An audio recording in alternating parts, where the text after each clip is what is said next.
సరే టీడీపీ పార్టీకి సంబంధించి మేజర్ పార్టీ కాబట్టి నాకు ఒక డౌట్ ఏంటంటే ఇప్పుడు లోకేష్ గారిని he is the next generation leader అంటూ కూడా అందరూ ప్రొజెక్ట్ చేస్తూ వస్తున్నారు. కానీ మీరు రీసెంట్గా మీరు ఒక బాంబు పేల్చారు. జూనియర్ ఎన్టీఆర్కి కూడా లోకేష్ గారికి ఎంత ప్రాధాన్యత వస్తుందో దానికి కూడా అంత ప్రాధాన్యత ఉంది.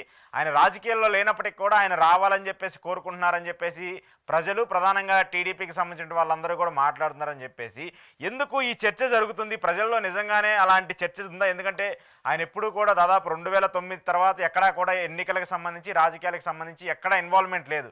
ఇప్పుడు సడన్గా ఆయన పేరు రావడం వెనక ఏమనుకోవాలి?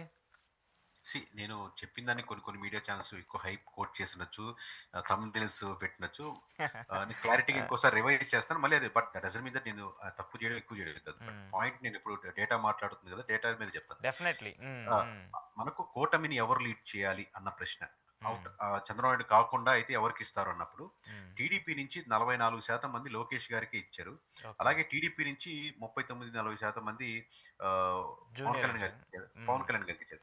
7% జూనియర్ ఎన్టీఆర్కి ఇచ్చారు. అంటే టీడీపీ మొత్తం మీదలో 7-8% మంది జూనియర్ ఎన్టీఆర్కి ముందే ట్రావెల్ అవుతున్నారు అన్న point.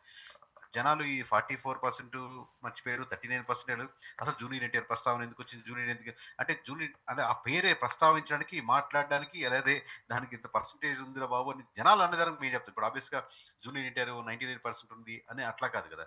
At the same time Pavan Kalyan గారి అంటే జనసేన అడిగినప్పుడు 66% జనసేన నుంచి పవన్ కళ్యాణ్ గారు లీడ్ చేసి కూటమి ఆయనే లీడ్ చేయాలని 66%. అవును.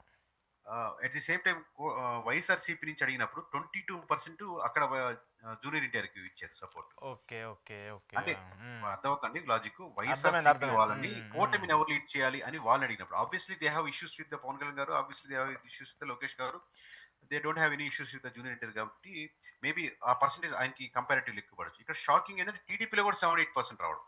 అవును.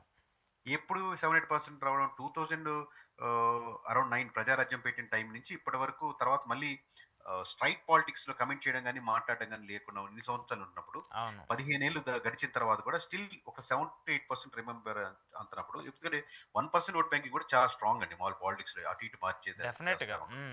అటువంటిది అసలు ఎటువంటి కమెంట్ లేనప్పుడు ఒక 7-8% మంది జూనియర్ ఎన్టీఆర్ గారిని ప్రస్తావించినప్పుడు ఇవన్నీ ఉన్నాయి. But still we have to give credit to our credibility to him అని నా ఉద్దేశం అని. ఓకే ఓకే సో ఖచ్చితంగా ప్రజల్లో ఆ నానుడైతే ఉంది ప్రజలకు సంబంధించి. అంతే కదండి.